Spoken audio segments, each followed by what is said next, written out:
There's a lot of people I know here, but for those of you who don't know me, I'm Thomas Säld, and just so you know, I'm not normal. And I will come back to that later on. I was asked to talk about distributed development, and I didn't realize what audience I was going to have. What can I say that you don't already know? So take this as a summary of my experiences, and then I'm very eager to hear your thoughts later tonight as well. My experiences come mainly from two companies, BRP, where I am now have been for 2.5 years as the CEO, and it's from IFS, where I was actually for 28 years before that.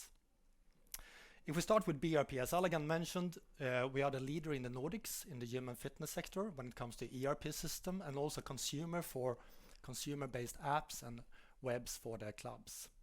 We have 2,500 clubs as customers today, and we have 3.5 million consumers or members in our product. So that means that we actually have more than 15% of the Scandinavian populations in our products today. We are a software as a service company. We have more than 80% recurring revenue, and we are today around 110 people together with Rootcode. If you look at the development side, we have sort of a 50-50 split. We are around 20 people here in Linköping and around 20 people in Sri Lanka. And like Allegan said, we are doing two kinds of development. One is the mobile app, which was developed by Rootcode from scratch, basically, quite independently.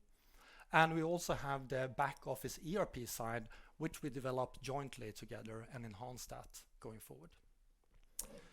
If you look at the IFS side, I was heading up the global development department for 14 years. That means being responsible for product strategy, development and product support. And when I left, we were around 1,000 people in 10 different countries over 4 continents. But the biggest operation were in Sri Lanka, where we did around 60% of the development hours and around 80% of the product support. So that's a little bit about my experiences, very briefly. And as you have understood, there's a lot of people here from BRP and IFS. So if I'm not telling the truth, they will tell you. I will spend 10 minutes trying to summarize why companies are looking for having development in another country, where to go, how what you're doing can have an impact on where to go and whom to partner with, and how you should do it to be successful. Let's try to do that in 10 minutes. Why you go to another country or location to do development? Of course, there's many different reasons. Very common one is competence, that you can't find the competence where you're located, or actually that you can't attract that competence to your company. Another very common reason is cost efficiency, simply to get more development capacity for the same amount of dollars.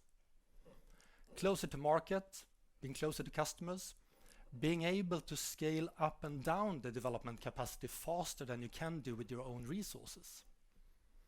But also a faster time to market by accelerating development, or simply being able to have different time zones to give better around-the-clock support to the customers. If you look at IFS, that started in Sri Lanka in 1997, what was the main reasons why going to Sri Lanka? I would say that there was 2 main reasons. One was cost efficiency, yes. But the other one was to be able to scale, because we were a fast-growing company. And there was no way we could grow that fast that we wanted to grow if we would only hire developers in Linköping. So get access to that competence pool and being able to grow that quickly was extremely important. For BRP, when we started with the app development, it was very much about accelerating that development, get it out to the market faster, and get access to the competence that Rootcode specifically had within this area. So there are many different reasons, but I think that understanding your why and understanding your why quite deeply when you consider moving to another country is very important, because it has a big impact on where to go and whom to partner with. So, where should you go? There's 3 criteria that I talked about for quite many years, and they are quite obvious, really. The first one is access to talent. You need to go somewhere where there's a lot of the talent that you want and need. And of course, there should be good universities there that provide students with the technical skills. And of course, Sri Lanka has that. And we know that for many years, but you can find that in many other places as well. The second part is that you actually can attract that talent. Because it doesn't matter if the talent exists if you can't attract them and come and work for you or your partner. And in our case, very happy that Rootcode is extremely good at attracting the right kind of talent. The third one is that we develop fairly complex software that we need to continue to develop and maintain for many years for our customers. We need people to stay. We need them to be loyal, develop inside the product, gain experiences, being able to take more advanced tasks.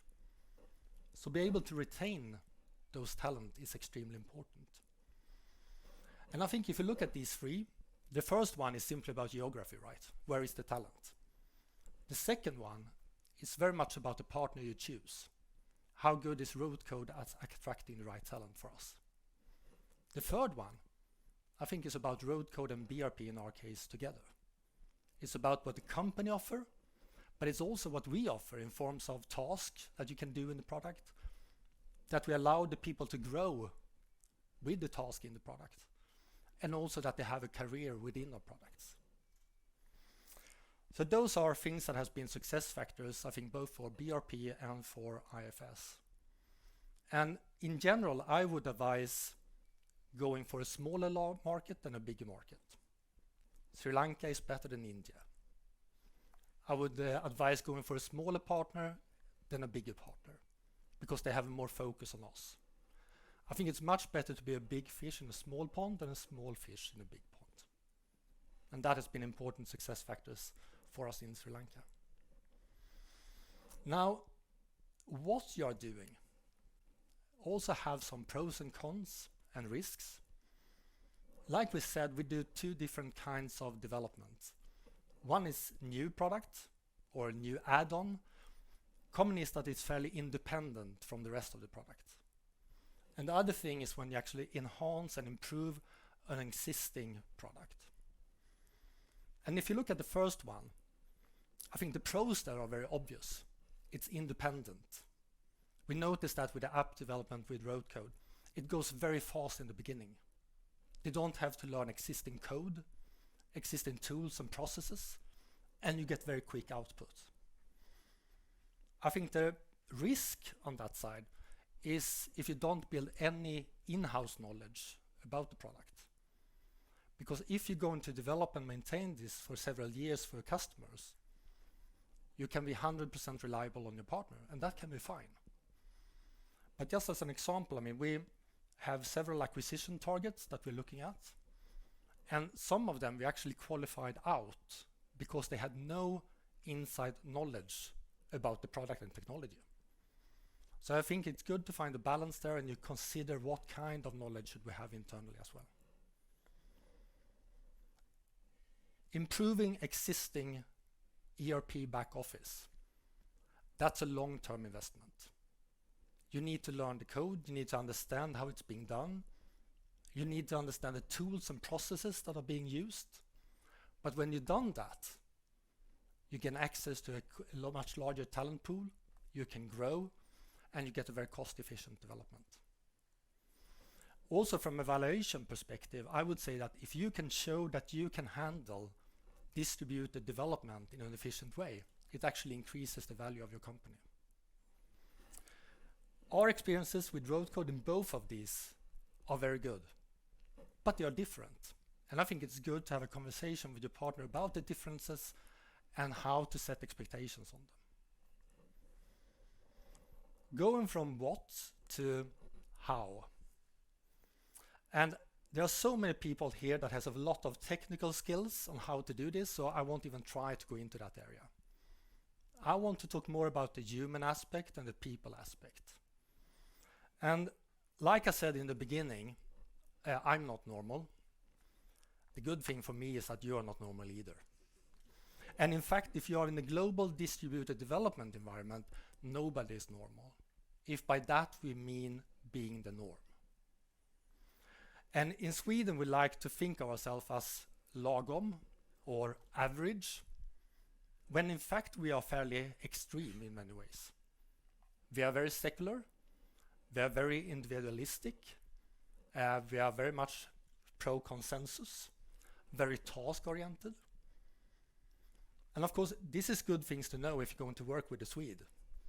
But I think it's even more important for ourselves to know how we are being perceived, so we can adopt our behavior to that. So how do you actually work in a cross-country and culture environment in an efficient way? Well, I said you need to be open-minded and of course show respect, listen a lot. But if you do that, you will gain a lot of new experiences. You will build deeper relationship, and I can promise you it will enrich both your working life and private life.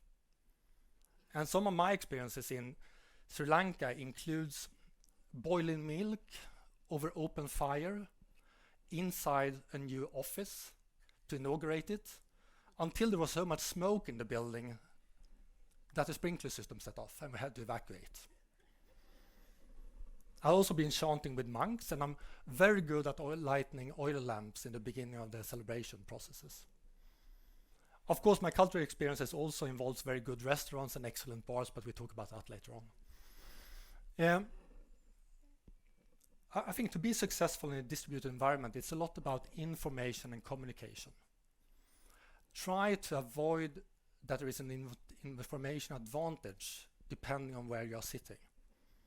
It's very easy that those that are at the headquarters or home office get much more information than the rest of the team. Try to ensure that everybody gets the same information. This was the main reason why during my time at IFS I traveled to Sri Lanka more than 50 times to update the team on how the company was doing globally, but also about their priorities as a team. And I went there in person to show how important they were to the group. Then how do you communicate across the borders? I think there's only one way that works in a global environment, and that is to be clear and fairly direct. And that is not the way many countries communicate, but it's the only way that works in a global environment. And if you do this the wrong way, it can really backfire on you. So try to build relationship, build trust, then you can be more direct. And remember, when you're direct, you can still have a big smile on your face. Then it works even better. Also, I would like to say that if you have distributed development today that you think are efficient and the team has not really met, I would say that there's another level of efficiency that you can reach. I think actually getting the team to get to know each other is worth so much from an efficiency perspective. So if you are looking at starting development abroad or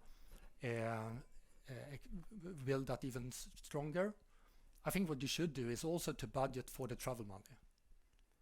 There's good ROI on that investment, and I think we have experienced that both in BRP and we have done it in IFS. So integrate the team as much as possible. So, final slide. Software business is a people business. I've said this for 15 years. I know it's about technology, but to make technology work well, it's about people. It's about the people that develop, sell, implement, and support the software. And the product will never be better than the people that actually develop it. So I'm very proud about the development team that we have together at BRP and at Rootcode. And I'm very happy that we have found a development partner that also believes that software development is very much about people. Thank you.